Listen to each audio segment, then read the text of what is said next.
Welcome to Tethered and Whole, where we explore what it means to stay grounded, connected, and fully human in this messy, beautiful work of education and in life. I'm your host, Matt Weld. Today's episode is called The Gold in the Gap, and it's all about one of the most powerful yet underappreciated forms of freedom that we have, and that is the freedom to choose our response. In life, there's really only one thing that we can control: our actions.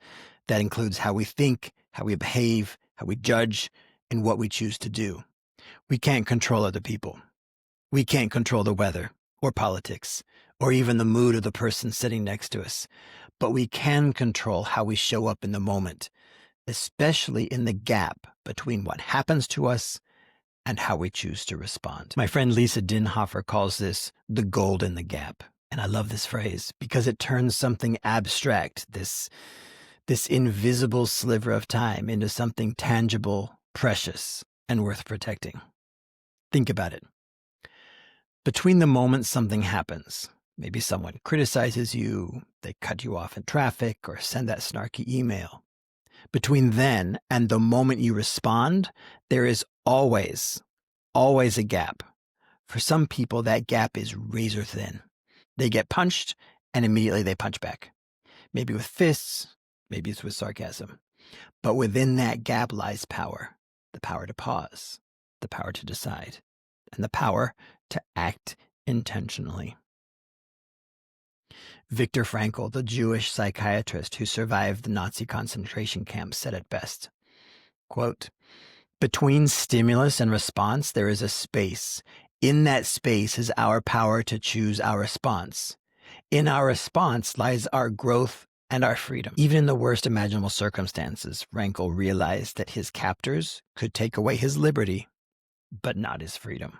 The freedom to choose his attitude, his inner stance, his humanity.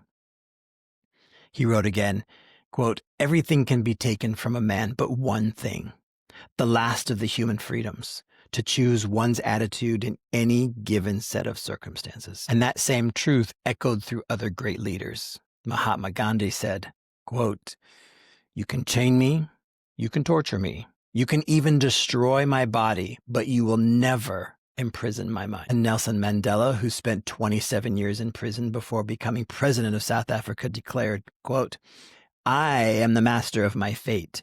I am the captain of my soul." All three of those great leaders remind us that true freedom isn't about where you are. It's about who you are in the space between. Stephen Covey built on this idea in his book, The 7 Habits of Highly Effective People. He called it proactivity, the ability to recognize that no one can control your attitude but you. Each day, you choose your response. You choose whether to react out of habit or to respond out of intention. And let's be honest, some people spend their lives in complaint mode. They live blind to the whole idea of this gold in the gap. They're convinced that life happens to them, never realizing that life is actually happening through them. Even modern psychology backs this up.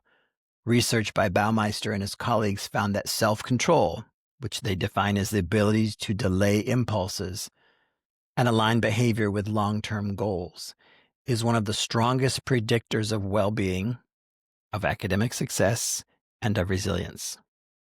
And James Gross's work on emotion regulation shows that when we pause, even briefly, we create space to reappraise a situation, to reframe it, and to find a healthier, values-aligned response.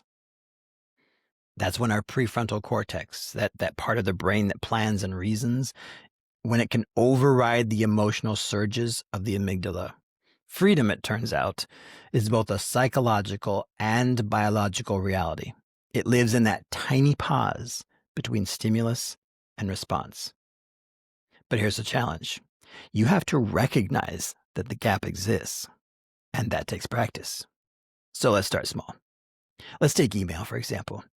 You know the feeling when you open your inbox and there it is, that message. You feel your jaw tighten, your pulse rises, your fingers hover over the keyboard, ready to fire off a reply that will make your point crystal clear, darn it.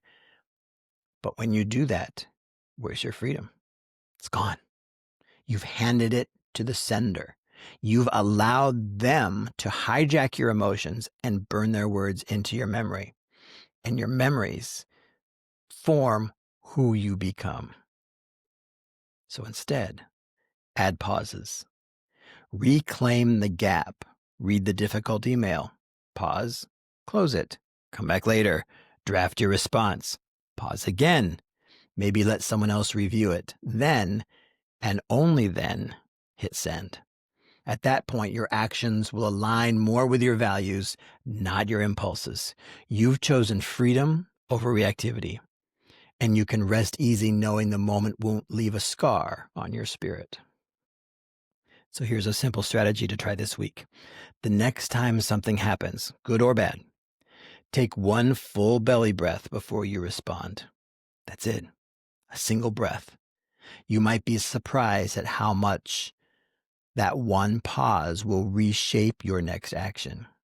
And if you want to go further, maybe explore mindfulness or maybe meditation. Learn what your body feels like in that gap. Notice your patterns, your triggers, and your stories, because that's where the gold is, and it's waiting for you to mine it.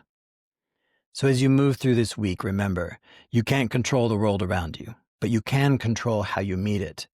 That space between stimulus and response, that's your laboratory for growth.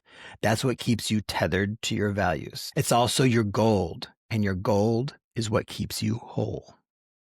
So thanks for joining me this week on Tethered and Whole. If today's episode resonated with you, share it with a friend or colleague, review it on the platform where you found it. And friends, remember that power doesn't come from control.